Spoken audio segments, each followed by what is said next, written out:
Hello everyone, so welcome back to my YouTube video. So today we will do shares and dividend. तो shares and dividend class 10th का important chapter है. ये आता है commercial mathematics के अंदर. तो हमने जो प्रीवियस वीडियो में जो चैप्टर किया था पिछली वीडियो में वो था गुड्स एंड सर्विस टैक्स. वो भी कमर्शियल मैथमेटिक्स का ही पार्ट है और ये भी कमर्शियल मैथमेटिक्स का ही एक दूसरा चैप्टर है. अब इसमें हम पहले करते हैं शेयर्स. अब हमने जो चैप्टर का नाम है वो है शेयर्स एंड डिविडेंड. अब इसमें शेयर्स क्या होता है पहले ये समझ लेते हैं. तो अब शेयर्स होता है कैपिटल का हिस्सा है. अगर एक कंपनी है, मान लेते हैं कि एक कंपनी है ए. अब इस कंपनी को चलाने के लिए बहुत पैसा चाहिए. मान लेते हैं इसको जैसे 50 लाख चाहिए. अब इसको चलाने के लिए हमें स्टार्टिंग में इसको 50 लाख चाहिए ताकि हम इस कंपनी को रन कर सकें.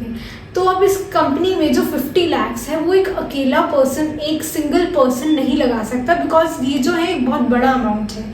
तो अब क्या किया जाता है, इनको शेयर कैपिटल लिया जाता है. ये अगर हमारी एक शेयर कैपिटल है 50 लाख,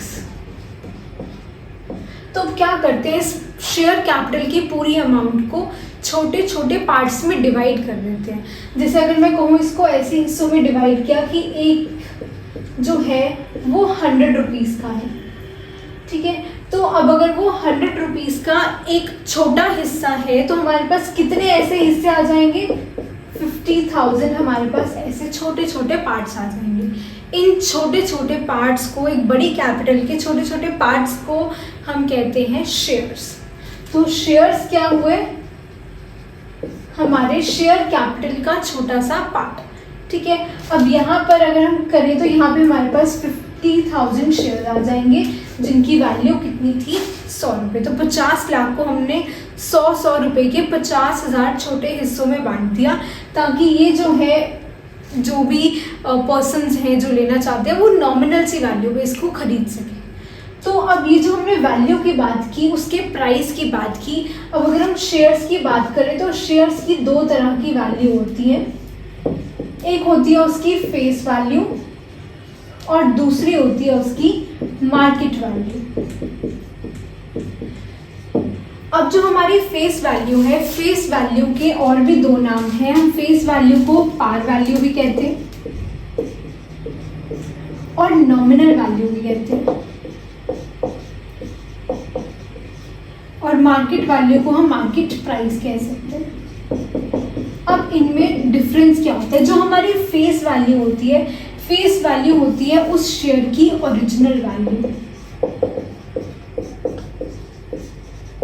और जो मार्केट वैल्यू या उसका मार्केट प्राइस होता है, ये होता है कि उसको कितने अमाउंट दे के, कितने प्राइस पे उसको खरीदा गया है.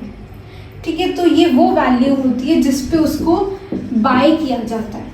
किसी भी शेयर को अगर आप खरीदते हो तो हम उसकी मार्केट वैल्यू या उसका मार्केट प्राइस चेक करते हैं. तो हो सकता है ये दोनों बराबर हों, कि वो शेयर की जो ओरिजिनल वैल्यू थी हमने उसी पे खरीदा हो सकता है हमें कम दाम में मिला हो, या हो सकता है हमें वो महंगा मिला हो. तो ऐसे ऐसे हमारे पास 3 केसेस बनते हैं.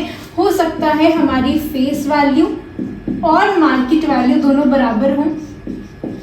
अगर तो दोनों बराबर हैं तो इस कंडीशन को हम कहते हैं एट पार. मतलब जितना उसका ओरिजिनल प्राइस था उतने पे ही हमें वो मिला है. जैसे मान लेते हैं कि अगर एक शेयर था, उसकी फेस वैल्यू थी 100 रुपीज़ और हमने उसको खरीदा भी कितने में है, 100 रुपीज़ में. तो इट मीन्स ये कंडीशन कौन सी हो जाएगी, कंडीशन हो गई एट पार. अब हो सकता है फेस वैल्यू उसकी ज़्यादा हो या उसकी मार्केट वैल्यू ज़्यादा हो. तो अगर तो फेस वैल्यू ज़्यादा है, अगर फेस वैल्यू ज़्यादा है, मार्केट वैल्यू कम है, तो इसका मतलब क्या हुआ, हमने उस शेयर को सस्ते में खरीदा है. तो अगर हम किसी भी चीज़ को सस्ते में खरीदते हैं तो मतलब हमें उस पर क्या मिला है, डिस्काउंट मिला है. तो इट मीन्स हमें जो भी शेयर है वो एट डिस्काउंट मिल गया है, सस्ते में मिल गया है. अब जैसे कह सकते हैं कि अगर एक शेयर की फेस वैल्यू थी 100 लेकिन हमें वो मिला कितने में, 90 में, तो हमें 10 रुपीज़ का इसमें डिस्काउंट मिल गया. अब हो सकता है कि हमारी फेस वैल्यू छोटी हो और मार्केट वैल्यू बड़ी हो जाए. तो उस कंडीशन को हम क्या कहते हैं, अगर हमारी फेस वैल्यू ज़्यादा नहीं है, फेस वैल्यू कम हो गई और मार्केट वैल्यू इंक्रीज हो गई, फेस वैल्यू कम है मार्केट वैल्यू से, तो इसमें क्या हो जाएगा, ये कंडीशन हो गई एट प्रीमियम। इसका मतलब क्या हुआ, जो उसकी ओरिजिनल प्राइस था, जैसे कि अगर उसका ओरिजिनल 100 था, हमने खरीदा कितने में, 120, ओरिजिनल प्राइस वाज ₹100 और वी बॉट एट ₹120, तो हमें वो महंगा मिला है। अब महंगा मीन्स उनको प्रॉफिट हुआ है, तो हम एट प्रॉफिट नहीं कहते हैं, शेयर्स की भाषा में इसको हम कहते हैं वो हमें प्रीमियम पर मिला है। ठीक है, तो अब अगर हमें क्वेश्चन में दिया हुआ है कि एग्जाम्पल ले लेते हैं, face value of a share is ₹120 and it was bought at discount of ₹20, तो हमें इसकी मार्केट वैल्यू निकालनी है या इसका मार्केट प्राइस निकालना है, तो इसकी मार्केट वैल्यू कितनी आ जाएगी। अब इसका मतलब क्या हुआ, उसका ओरिजिनल प्राइस था 120 और हमने खरीदा कितने में, 20 के डिस्काउंट में, 20 के डिस्काउंट में। तो जब भी डिस्काउंट आता है हम क्या करते हैं, माइनस करते हैं। तो मार्केट वैल्यू कैसे मिलेगी, फेस वैल्यू माइनस डिस्काउंट, 120 में से 20 जाएंगे तो मार्केट वैल्यू 100 मिल जाएगी। अब अगर ऐसा हो जाता कि इन केस क्वेश्चन है face value of a share is 100 and it is bought at premium of ₹20। अब अगर हमें मार्केट वैल्यू निकालनी है तो इसमें क्या हो जाएगा, मार्केट वैल्यू कैसे आएगी, प्रीमियम मीन्स वो हमें इतना महंगा पड़ा है, तो प्रीमियम हमेशा ऐड होता है, तो फेस वैल्यू प्लस प्रीमियम आ जाएगा। फेस वैल्यू 100, प्रीमियम 20, अब मार्केट वैल्यू कितनी हो गई, 120। अगर डिस्काउंट है, फेस वैल्यू है तो वो माइनस हो जाएगा, मार्केट प्राइस मिल जाएगा आपको। फेस वैल्यू है और प्रीमियम है तो वो ऐड हो जाएगा, तब आपको मार्केट वैल्यू मिल जाएगी। अब अगर कुछ भी परसेंटेज में दिया जाए आपको क्वेश्चन में, जैसे कि कह सकते हैं कि फेस वैल्यू थी एक शेयर की 100 और वो हमें डिस्काउंट में मिला है एट 20%।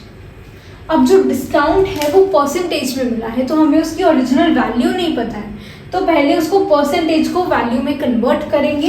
पहले हम इसका डिस्काउंट निकालेंगे। यहाँ तो हमें प्रॉपर्ली डिस्काउंट दे दिया था कि डिस्काउंट जो है वो 20 रुपीज़ का है, अब यहाँ पे 20% का है, तो पहले परसेंटेज को हम कन्वर्ट करेंगे वैल्यू में। अब परसेंटेज निकलेगा किस पे, परसेंटेज आके नीचे 100 इनटू में आएगी हमारी फेस वैल्यू। अब क्योंकि फेस वैल्यू भी 100 है तो यहाँ से कितना आ जाएगा, 20 रुपीज़ का डिस्काउंट। अब ये डिस्काउंट माइनस होगा और मार्केट वैल्यू मिल जाएगी 80 रुपीज़ की। अगर ऐसे ही ये प्रीमियम होता तो प्रीमियम भी निकालते हम 20% और प्रीमियम को फिर हम ऐड कर देते, तब मार्केट वैल्यू बन जाती 120 रुपीज़ की। अब इस चैप्टर में कुछ 1-2 फॉर्मूलाज आपको लर्न करने पड़ेंगे। वो क्या है, अभी हमने चैप्टर का नाम किया है कि शेयर्स एंड डिविडेंड। अब शेयर्स तो हमें पता चल गया क्या होते हैं, उनकी वैल्यू क्या है, 2 तरह की वैल्यू होती है, उसके बीच में डिफरेंस भी कर लिया। अब डिविडेंड क्या होता है, अगर हम लोन लेते हैं बैंक से, अगर हमने लोन लिया तो हम बैंक से कुछ अमाउंट लेते हैं, कुछ हमें प्रिंसिपल अमाउंट मिलता है, प्रिंसिपल मिलता है वहाँ से आपको, ठीक है, प्रिंसिपल वैल्यू रिसीव होती है और फिर आप उस पर कुछ इंटरेस्ट भी पे करते हो, इसको मिला के आपका अमाउंट बन जाता है। अब ऐसे ही इसमें क्या होता है, अगर आपने शेयर्स पे जो पैसा लगाया, आपने शेयर्स में इन्वेस्टमेंट की है, उस इन्वेस्टमेंट से आपको कुछ फ़ायदा भी होगा, क्योंकि अब जो भी हम करते हैं उसमें रिटर्न में हमें फ़ायदा तो चाहिए। तो अगर हमने शेयर्स पर जो पैसे लगाए हैं उसके लिए हमें मिलता है उसका डिविडेंड। जैसे किसी लोन पे हम इंटरेस्ट देते हैं, वैसे ही आप जिस भी कंपनी में शेयर्स में इन्वेस्ट करते हो वो इन रिटर्न आपको डिविडेंड देते हैं। तो डिविडेंड क्या हुई, आपकी इनकम, क्योंकि आप जो भी पैसा रिसीव करते हो वो क्या होता है, आपकी इनकम होती है। तो डिविडेंड क्या होगी, आपकी इनकम। यूजुअली ये जो डिविडेंड है कंपनी एनुअली देते हैं, ईयरली देते हैं, तो इसलिए हम डिविडेंड को एनुअल इनकम भी कहते हैं। डिविडेंड का दूसरा नाम एनुअल इनकम। तो क्वेश्चंस में आपको पूछ सकते हैं फाइंड द डिविडेंड डिक्लेयर्ड, या फिर find the annual income of a person जिसने भी उस कंपनी में शेयर्स इन्वेस्ट किए हैं। तो अब हम इसका पहले फॉर्मूला कर लेते हैं। डिविडेंड का फॉर्मूला क्या रहेगा?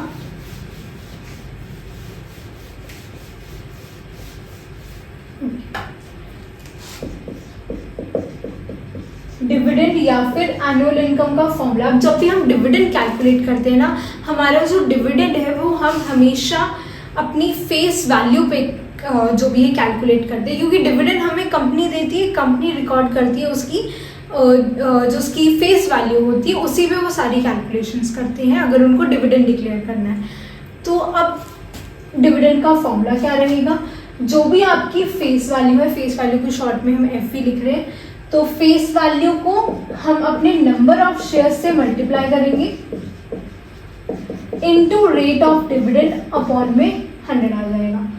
अब एफ तो हमने कर लिया, एफ क्या है? उस शेयर की फेस वैल्यू, जो उसकी ओरिजिनल वैल्यू है, जिसको हम क्या कहते हैं? पार वैल्यू, फेस वैल्यू और नॉमिनल वैल्यू। ठीक है, अब इसमें हमने फॉर्मूले में दो चीज़ें और लिखी हैं, जो कि है नंबर ऑफ शेयर्स और रेट ऑफ डिविडेंड। अब क्या होता है, अगर आप लोन ले रहे हो, आपने लोन लिया, ठीक है, लोन पे आप कुछ इंटरेस्ट देते हो, वो उस इंटरेस्ट का कुछ रेट होता है जिसको हम क्या कहते हैं? Rate of interest. ऐसे ही जब आप शेयर्स लेते हो तो अब इसमें तो आपका जो इंटरेस्ट का रेट है वो फिक्स्ड हो जाता है कि हाँ इतने से आपको जो है रिटर्न मिलेगा, आपको इंटरेस्ट पे करना पड़ेगा, या अगर आप बैंक से ले रहे हो तो बैंक को मिलेगा और आपको देना पड़ेगा। तो अब यहाँ पे जो भी रेट है वो फिक्स्ड हो जाता है, लेकिन कंपनीज का जो डिविडेंड का रेट है वो चेंज होता रहता है हर साल, उनके प्रॉफिट्स पे डिपेंड करते हैं कि वो कितना रेट देंगे। तो वो जो भी रेट डिक्लेयर किया जाता है उस रेट को हम कहते हैं रेट ऑफ डिविडेंड। ठीक है, आगे चैप्टर में इसको शॉर्ट फॉर्म में यूज करेंगे आरओडी, रेट ऑफ डिविडेंड। अब ये जो भी है यूजुअली फिक्स ना हो, लेकिन आपको क्वेश्चन में स्टेट कर दिया जाएगा कि कितना इसका रेट ऑफ डिविडेंड है। अब सेकंड हमने किया कि नंबर ऑफ शेयर्स क्या है। अब नंबर ऑफ शेयर्स क्या होते हैं? अगर आप जो भी पैसा लगा रहे हो किसी कंपनी में, अब जो भी आपने पैसा लगाया है उसको हम कहते हैं इन्वेस्टमेंट। उसको हम क्या कहेंगे? इन्वेस्टमेंट। इन्वेस्टमेंट क्या है? जो पैसा आपने कंपनी में लगाया है, किस लिए लगाया है? शेयर्स को खरीदने के लिए लगाया है। अब नंबर ऑफ शेयर्स क्या है?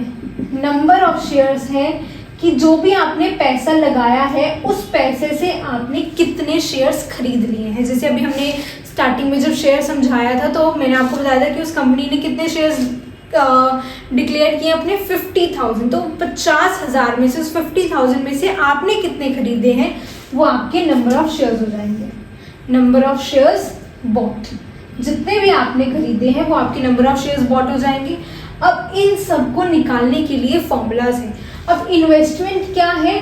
आपने कितना पैसा लगाया है उस कंपनी में। आप पैसा कैसे लगाओगे? अगर आप किसी भी चीज़ को खरीदने जा रहे हो, ठीक है, आप कुछ पैसे लेके जाओगे, फॉर से आपकी पॉकेट मनी है 5,000 की, ठीक है, आपकी पॉकेट मनी है 5,000 और आपको अगर शॉपिंग करना है, आपको कुछ खरीदना है, अब उसका पहले प्राइस चेक करोगे कितना है, प्राइस चेक करेंगे, उसका मार्केट प्राइस देखेंगे कितने में मिल रहा है वो। अब जैसे अगर कोई चीज़ थी उसका MRP था 4 से 6,000 का, लेकिन आपको वो मिल कितने में रही है? डिस्काउंट पे मिल रही है 5,000 पे। तो आप कौन सा प्राइस देखोगे? MRP देखोगे उसका, या अभी जो उसका प्राइस चल रहा है मार्केट प्राइस, इसको कर लेते हैं डिस्काउंटेड प्राइस। अभी उसका डिस्काउंटेड प्राइस चल रहा है तो हम कौन सा प्राइस चेक करेंगे? जो at the time in the market अभी उसका चल रहा है हम उस पे खरीदेंगे। तो जब भी आप इन्वेस्टमेंट करते हो, इन्वेस्टमेंट हम हमेशा करते हैं मार्केट वैल्यू के अकॉर्डिंग। जो भी आपकी मार्केट वैल्यू है उसके अकॉर्डिंग इन्वेस्टमेंट की जाती है। अब अगर हमें पता है कि मेरे पास 4 से 5,000 रुपीज़ है और एक कंपनी के शेयर्स मुझे मिल रहे हैं, उसकी मार्केट वैल्यू है 100 रुपीज़, तो मैं इस कंपनी के कितने शेयर खरीद सकती हूँ? मुझे पता है मैंने 5,000 कंपनी में लगाने हैं। अब मुझे ये देखना है उस 5,000 में मैं कितने शेयर उस कंपनी के खरीद सकती हूँ। तो 5,000 क्या हुए? क्योंकि मैं ये पैसा लगा रही हूँ कंपनी में तो ये मेरी इन्वेस्टमेंट हो जाएगी। इतने में क्योंकि मुझे मिल रहे हैं 100 रुपये में, तो ये हो जाएगी उसकी मार्केट वैल्यू। अब यहाँ से अब अगर मेरे पास 5,000 है और 100 का मुझे 1 मिल रहा है तो मैं कितने ले सकती हूँ? 50 शेयर्स ले सकती हूँ। क्या किया हमने? डिवाइड किया। हमने क्या किया? जितने पैसे अवेलेबल थे और जितने में वो चीज़ मिल रही थी उसको डिवाइड किया। तो यहीं से हमारा फॉर्मूला मिल जाता है किसका? नंबर ऑफ शेयर्स का, इन्वेस्टमेंट अपॉन मार्केट वैल्यू। अब एक बार मैं आपको सारे फॉर्मूलाज लिख के दिखा देती हूँ। These are the formulas for this chapter. Number of shares का, इन्वेस्टमेंट। अब ये जो फॉर्मूलाज है, number of shares, investment upon market value, और इन्वेस्टमेंट यहीं से क्रॉस मल्टीप्लाई करके आ जाएगा number of shares into market value. Dividend और एनुअल इनकम, ये भी हम पहले भी डिस्कस कर चुके हैं। Number of shares into dividend के लिए हम हमेशा फेस वैल्यू को कंसिडर करेंगे, मार्केट वैल्यू को नहीं करेंगे। इनटू रेट ऑफ डिविडेंड जो आपको क्वेश्चन में स्टेट कर दिया जाएगा ओवर 100। अब हमने नंबर ऑफ शेयर्स का एक और फॉर्मूला लिखा है, annual income upon income from 1 share. In case आपको टोटल एनुअल इनकम बताई हुई है क्वेश्चन में, और एक शेयर से आप एनुअल इनकम निकाल सकते हो परसेंटेज से। यहाँ पे अगर नंबर ऑफ शेयर की वैल्यू 1 रख दी जाए, फेस वैल्यू आपको दी हो, रेट ऑफ डिविडेंड हो, तो यहाँ से एक शेयर की फेस जो आपकी एनुअल इनकम है वो आपको मिल जाएगी। अगर आप उन दोनों को डिवाइड करोगे, टोटल एनुअल इनकम और इनकम फ्रॉम 1 शेयर को, तो आपको फिर उससे भी नंबर ऑफ शेयर्स मिल जाएंगे। फिर आता है rate of return. Rate of return, हम जो रिटर्न मिलता है वो इन्वेस्टमेंट के कंपैरिजन में कितना है वो चेक करते हैं कि अब इसका फॉर्मूला क्या आ जाएगा? Annual income upon investment into 100, क्योंकि रेट फाइंड कर रहे हैं तो यहाँ 100 मल्टीप्लाई हो जाएगा। अब रिटर्न, रेट ऑफ रिटर्न और एनुअल इनकम, ये डिविडेंड में डिफरेंस क्या है? अब डिविडेंड तो वो पैसा होता है जो कंपनी आपको आपके शेयर्स लेने के बदले, आपका पैसा लेने के बदले जितना भी वैल्यू कंपनी आपको दे रही है, तो वो हो जाएगा आपका डिविडेंड या फिर एनुअल इनकम। अब रेट ऑफ रिटर्न क्या है? फॉर से अगर मैं कहूँ कि मुझे एक कंपनी ने 400 की एनुअल इनकम दी और मेरी उसमें इन्वेस्टमेंट थी 4000 की, तो रिटर्न, मुझे रेट ऑफ रिटर्न क्या बताएगा कि मेरी इन्वेस्टमेंट का कितना परसेंटेज एज डिविडेंड कंपनी ने मुझे दिया है। तो अगर मेरी जो एनुअल इनकम थी वो 400 की थी और इन्वेस्टमेंट मेरी 4000 की थी, तो अगर हम उनको डिवाइड करें तो इसमें 10% का मुझे जो है एनुअल इनकम में मिला है। जैसे अगर इन्वेस्टमेंट करें 4000 है और जो इनकम है वो 400 है, इंटू 100 करेंगे तो यहाँ से 10% जो है एज एनुअल इनकम मुझे 10% मेरी इन्वेस्टमेंट का मिला है। तो कितना पोर्शन आपकी इन्वेस्टमेंट का एज एनुअल इनकम मिला है वो आपको रेट ऑफ रिटर्न बताता है। तो हम यूजुअली यही चेक करते हैं कि कितना अच्छा रिटर्न है, जितना ज़्यादा रेट ऑफ रिटर्न उतनी अच्छी एनुअल इनकम होती है। तो अब यहाँ पे इन सबको हम एक एग्जाम्पल से समझ लेते हैं। अब आपको क्वेश्चन में 2 वैल्यूज दी जाएंगी, फेस वैल्यू और मार्केट वैल्यू। हम उनके बीच में डिफर कैसे करेंगे, कौन सी फेस वैल्यू है, कौन सी मार्केट वैल्यू है। यूजुअली क्या होता है, जो भी शेयर से पहले आपको वैल्यू दी जाती है वो आपकी फेस वैल्यू होती है, और जो शेयर के बाद, एट के बाद होती है वो होती है हमारी मार्केट वैल्यू। जैसे अ मैन इन्वेस्ट ₹9600, ये क्या किया? इन्वेस्ट किया, तो ये क्या हो जाएगी आपकी इन्वेस्टमेंट ऑन ₹100 शेयर्स। अब फेस वैल्यू और मार्केट वैल्यू में डिफर कैसे करोगे? जो शेयर से पहले लिखी गई है वो फेस वैल्यू होगी और जो एट के बाद होती है वो यूजुअली हमारी मार्केट वैल्यू होती है। तो ऑन ₹100 शेयर्स, तो ये शेयर से पहले लिख रही गई है, ये क्या हो जाएगी? Face value. एट ₹80, एट के बाद है तो ये हो जाएगी हमारी market value. If company page him 18% dividend, अब अगर कंपनी उसको क्या दे दिया? 18% का डिविडेंड।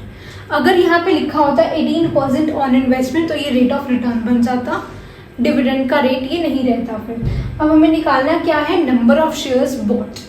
तो पहले नंबर ऑफ शेयर्स का फॉर्मूला लगा देते हैं। First part, number of shares bought. Number of shares कैसे निकलेंगे? Investment upon market value. तो हमारी इन्वेस्टमेंट कितने की है? 9600 की, और जो हमारी मार्केट वैल्यू है वो है 80 रुपीज़ की। तो investment 9600 upon market value 80, it means 120 shares जो है वो उस पर्सन ने किसी भी पर्सन ने उस कंपनी के खरीदे हैं। सेकंड हमें क्या निकालना है, टोटल डिविडेंड। तो डिविडेंड का फॉर्मूला लगाएंगे अब, डिविडेंड या फिर यहाँ एनुअल इनकम भी लिख सकते थे, तो वो एक ही चीज़ हो जाएगी। अब डिविडेंड का फॉर्मूला लगाते हैं। डिविडेंड क्या आएगा, नंबर ऑफ शेयर्स, कितने शेयर्स हैं 120, number of shares into face value of each share. तो फेस वैल्यू कितनी थी हमारी 100 रुपीज, तो डिविडेंड कैसे आएगा, number of shares into face value into rate of dividend 18% over 100। तो इसको सॉल्व करते हैं, तो it will give you rupees 2160। तो हमारा डिविडेंड मिला हमें कितना 2160। Third part, percentage return on shares. यहाँ पे तो डायरेक्टली पूछ लिया रेट ऑफ रिटर्न, वो पूछ सकता था परसेंटेज रिटर्न ऑन इन्वेस्टमेंट भी पूछ सकता था। तो अब हम क्या निकालेंगे, रेट ऑफ रिटर्न। उसका फॉर्मूला क्या है, एनुअल इनकम अपॉन इन्वेस्टमेंट। तो थर्ड पार्ट के लिए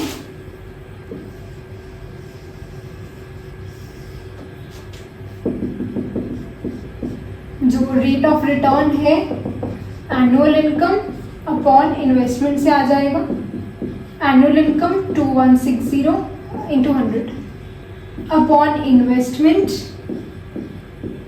इंटू 100, क्योंकि हम रेट फाइंड कर रहे हैं वो परसेंटेज में होगा, तो इसलिए ये 100 आएगा। ठीक है, कटिंग कर देते हैं इसकी।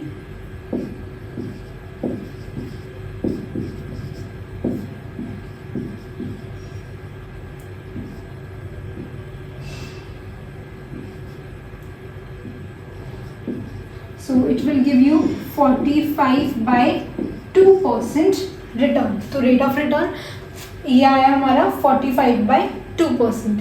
सो आई गेस अब इस एग्जाम्पल से आपको ये सारे फॉर्मूलाज क्लियर हो गए होंगे और ये भी पता चल गया होगा कि फेस वैल्यू कौन सा होगा और मार्केट वैल्यू कौन सा होगा। क्वेश्चन में फेस वैल्यू जो शेयर से पहले होगा और जो ऐड के बाद होगा वो market value.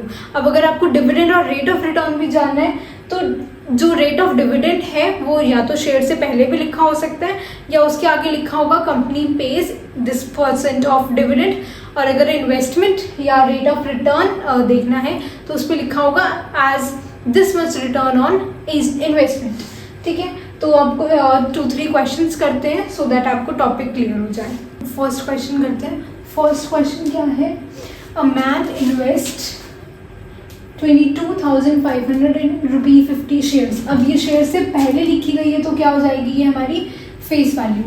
Available at 10% discount if the dividend paid. अब डिस्काउंट परसेंट आपको मिल गया 10%, में इस मार्केट वैल्यू फेस वैल्यू से कम रही होगी क्योंकि डिस्काउंट परसेंट है। हम पहले वैल्यू निकालेंगे डिस्काउंट की, फिर वो माइनस करेंगे तो मार्केट वैल्यू मिलेगी।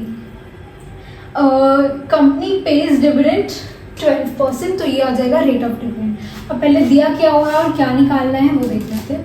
तो गिवन क्या है हमें, सबसे पहले ये इन्वेस्ट किया गया है तो इन्वेस्टमेंट, तो इन्वेस्टमेंट दी हुई है 22,500, फेस वैल्यू गिवन है ₹50 और डिस्काउंट परसेंटेज गिवन है। तो डिस्काउंट परसेंट है, यहाँ से पहले डिस्काउंट निकाल लेते हैं। डिस्काउंट कितना आएगा, जितना भी परसेंट है over 100 into the face value. तो यहाँ से हमारे पास डिस्काउंट कितना आया ₹5 का। अब डिस्काउंट हम माइनस करेंगे फेस वैल्यू में से, तो हमें क्या मिल जाएगा, मार्केट वैल्यू। तो market value face value minus discount 50 minus 5, तो 45 रुपीज़ की आपको मार्केट वैल्यू मिल गई। अब हमें सबसे पहले क्या निकालना है, नंबर ऑफ शेयर्स बॉट, कितने शेयर्स खरीदे गए हैं। तो नंबर ऑफ शेयर्स बॉट का अभी हमने फॉर्मूले किए, एग्जाम्पल भी किया, तो फॉर्मूला क्या था, number of shares bought, number of shares bought equal to investment upon market value. तो इन्वेस्टमेंट कितनी है हमारी 22,500 और मार्केट वैल्यू कितनी आई 45। तो नंबर ऑफ शेयर्स बॉट कितने आए 500 शेयर्स। कितने शेयर्स खरीदे गए थे? 500।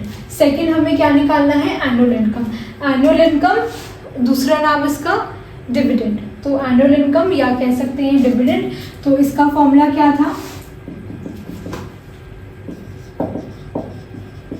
एनुअल इनकम और dividend, number of shares into face value, rate of dividend upon 100। तो नंबर ऑफ शेयर्स कितने हैं? 500, फेस वैल्यू कितनी है? 50, रेट ऑफ डिविडेंड कितना है? 12% ओवर 100। तो 25 इंटू 12, 300 एंड 10, 3000 आ गई हमारी एनुअल इनकम। अब थर्ड पार्ट में हमें क्या निकालना है? Rate of return on investment. तो रेट ऑफ रिटर्न का फॉर्मूला क्या था? Annual income upon investment into 100। तो अब रेट ऑफ रिटर्न निकाल देते हैं।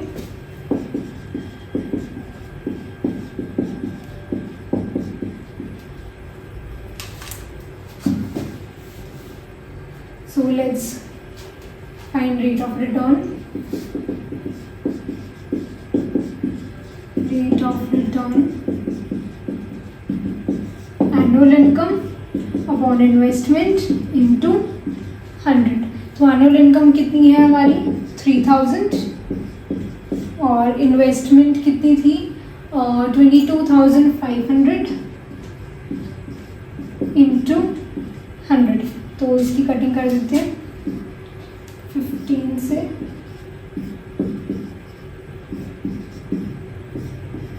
सो अप्रॉक्सीमेटली इसको निकाल देते हैं। 40/3% आया है।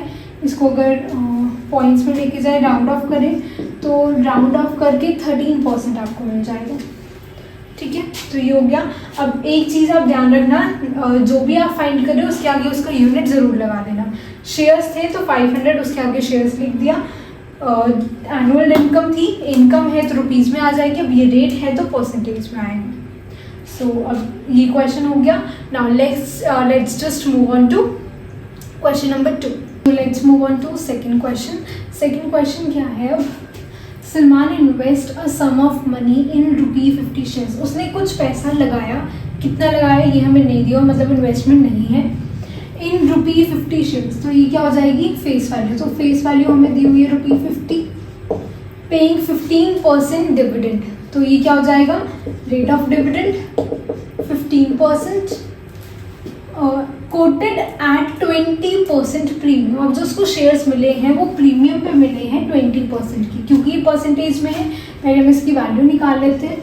प्रीमियम कितना आ जाएगा हमारा? 20/100 into face value 50, that is 10 rupees. अब क्योंकि प्रीमियम है, प्रीमियम फेस वैल्यू में ऐड होगा तो हमें मार्केट वैल्यू मिल जाएगी। तो मार्केट वैल्यू कितनी आएगी हमारे पास? Face value plus premium 50 plus 10, 60 rupees. ठीक है। इफ एनुअल इनकम इज ₹600, मतलब अब हमने जो भी क्वेश्चंस किए, अभी 2 किए, एक एग्जाम्पल और एक फर्स्ट क्वेश्चन किया था, दोनों में डिविडेंड निकालना था। अब हमें डिविडेंड ऑलरेडी गिवन है, तो डिविडेंड हमें दिया हुआ है। निकालना क्या है? Number of shares bot. तो नंबर ऑफ शेयर्स का जो हमने फॉर्मूला किया था वो क्या था? नंबर ऑफ शेयर्स का फॉर्मूला क्या था?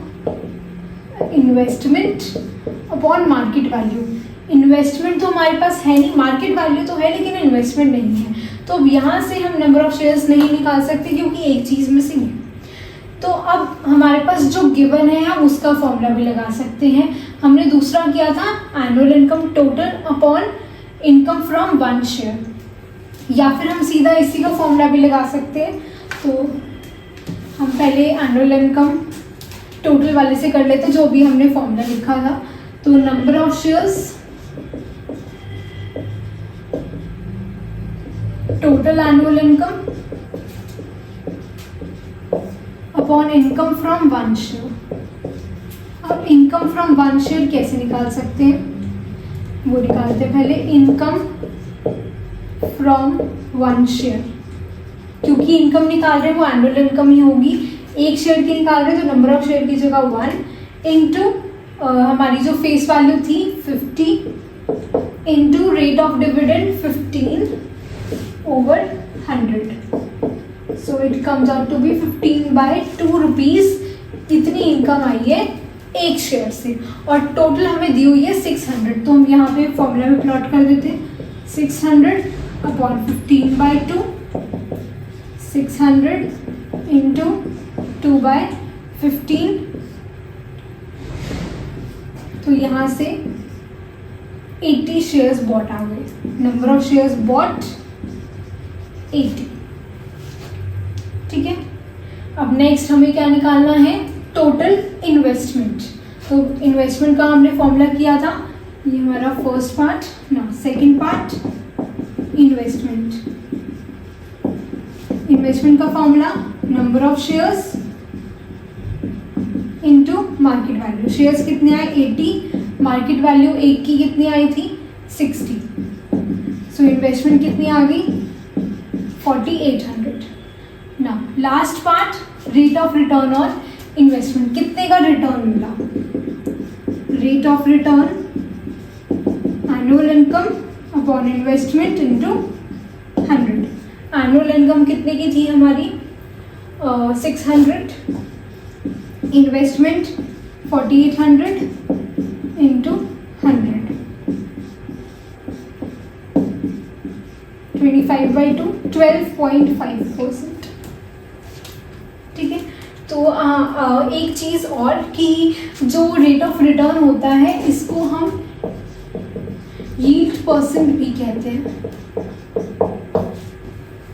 ठीक है, अब 2 क्वेश्चंस हो गए हैं, एक क्वेश्चन और करते हैं। Now let's move on to third question. So third question क्या है, रोहित इन्वेस्टेड 9600। तो ये क्या हो जाएगी investment rupee 9600 on rupee 100 share से पहले है तो ये फेस वैल्यू रुपी 100 एड रुपी 20 प्रीमियम। तो प्रीमियम अब यहाँ पे परसेंटेज पे नहीं है तो डायरेक्टली हम वैल्यू ऐड कर सकते हैं। तो यहाँ से हमें मार्केट वैल्यू मिल सकती है face value plus premium 120, paying 8% dividend. तो ये क्या हो जाएगा rate of dividend 8%। He sold the shares when price rose to 160। तो क्या हुआ, उसके पास एक कंपनी के शेयर्स थे, कुछ शेयर्स थे, कितने थे ये भी गिवन नहीं है तो ये निकालना पड़ेगा। अब उसने उस कंपनी के शेयर्स थोड़े टाइम के बाद बेच दिए किसी को और फिर क्या किया, he invested the proceeds excluding dividend in 10% rupee 50 shares at रुपी 40।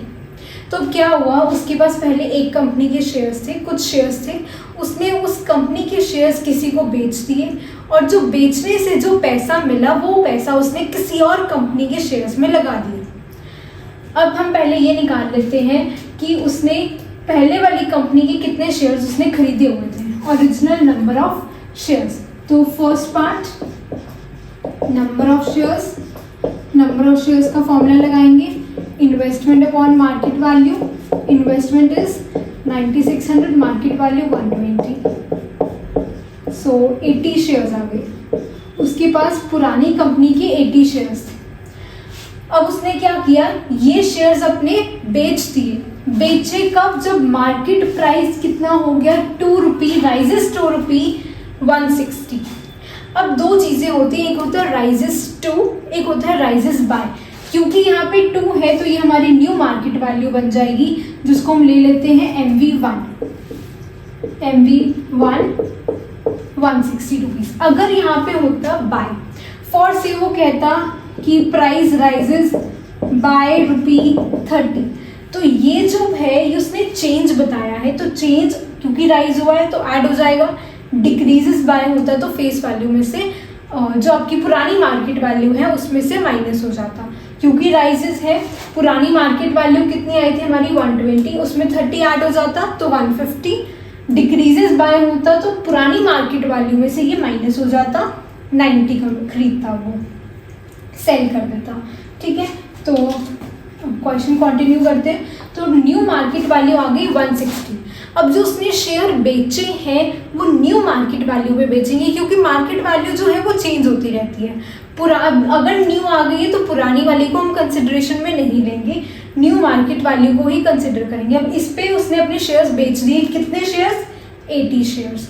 तो जो बेचने से जो पैसा आता है उसको हम कहते हैं प्रोसीड्स, या फिर सेल प्रोसीड्स भी कह सकते हैं। सेल करने से जो इनकम मिली है, जो पेमेंट आई है, सेल प्रोसीड्स या फिर प्रोसीड्स। अब इसका जो फॉर्मूला है ये सेम इन्वेस्टमेंट वाला फॉर्मूला रहेगा, MV into number of shares. अब यहाँ पे जो मार्केट वैल्यू है और जो हम इन्वेस्टमेंट में जो मार्केट वैल्यू यूज करते हैं वो अलग होती है, तो इसलिए इनकी वैल्यूज अलग आती हैं। अब क्योंकि मार्केट वैल्यू बढ़ जाती है या कम हो जाती है तब हम अपने शेयर्स बेचते हैं, तो इसलिए सेल प्रोसीड्स और इन्वेस्टमेंट की वैल्यू अलग आएगी डिस्पाइट हैविंग सेम फॉर्मूला। तो अब हम निकालते हैं इसका सेल प्रोसीड्स। सेल प्रोसीड्स कितना आ जाएगा? सेल प्रोसीड्स का फॉर्मूला लगाएंगे, मार्केट वैल्यू कौन सी लेंगे? न्यू वाली 160 इंटू शेयर्स कितने थे उसके पास? 80 शेयर्स थे, तो मार्केट वैल्यू का हमने लिख लिया इंटू नंबर ऑफ शेयर्स। सो 12800 ये आ गया उसका सेल प्रोसीड्स। अब थर्ड पार्ट में हमें क्या निकालना है? New shares bot. अब उसने क्या कहा था? ही इन्वेस्टेड द प्रोसीड्स, जो पैसा आया था, जो सेल प्रोसीड्स आया था वो उसने इन्वेस्ट कर दिया कहाँ पे? अब एक्सक्लूडिंग डिविडेंड। कई बार क्वेश्चन में क्या होता है, प्रोसीड्स के साथ साथ डिविडेंड भी हम लगा देते हैं। जो आपको कंपनी से पहली वाली से पैसा मिलता है उसके वो पैसा, जैसे अगर मैं कहूँ कि शायद से इस कंपनी ने 400 रुपये इसको दिए हों और इसको बेचने से पैसा कितना मिला है? 12,800। तो ये दोनों पैसे मिला के उसने किसी और कंपनी में लगा दिए, पर यहाँ पर क्या है? डिविडेंड नहीं लगाया गया, सिर्फ जो सेल प्रोसीड्स है वो इन्वेस्ट किए गए हैं। अब कहाँ इन्वेस्ट किए गए हैं? ये सेकंड आ जाएगा, तो लिख लेते हैं सेकंड इन्वेस्टमेंट। सेकेंड इन्वेस्टमेंट या फिर केस 1 और 2 बना के कर सकते हैं। सेकेंड इन्वेस्टमेंट में रेट ऑफ डिविडेंड कितना है? 10%।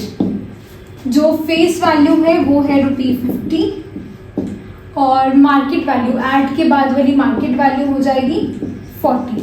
अब इसके कितने शेयर्स खरीदे? पैसा कितना लगाया गया? जो बेचने से मिला था, तो इसका मतलब ये जो हमारा सेल प्रोसीड्स जो आया है ये हमारी इन्वेस्टमेंट बन जाएगी। इन्वेस्टमेंट सेल प्रोसीड्स की इक्वल हो जाएगी, क्योंकि जितना पैसा मुझे पुराने शेयर बेचने से मिला था वो पैसा मैंने नई कंपनी में लगा दिया है। तो ये आ गया मेरा न्यू इन्वेस्टमेंट। अब मुझे क्या निकालना है? Number of shares. तो नंबर ऑफ शेयर्स का फॉर्मूला लगा देंगे, investment upon market value. Investment 12800, market value 40 rupees, so 320 shares. ठीक है। अब लास्ट पार्ट क्या है? Change in two dividends. Change in two dividends means जो पुरानी कंपनी से डिविडेंड मिल रहा था और जो नई से मिल रहा है उन दोनों में कितना डिफरेंस आया है। तो पहले हम ओल्ड डिविडेंड निकाल लेते हैं। ओल्ड डिविडेंड, डिविडेंड का फॉर्मूला क्या था? Number of shares into face value into rate of dividend over 100। तो पुरानी कंपनी के कितने शेयर्स निकाले थे हमने? नंबर ऑफ शेयर्स 80 थे, फेस वैल्यू उनकी 100 थी, रेट ऑफ डिविडेंड 8/100। तो यहां से तो आया 640। न्यू डिविडेंड कितना आया? Number of shares into face value into rate upon 100।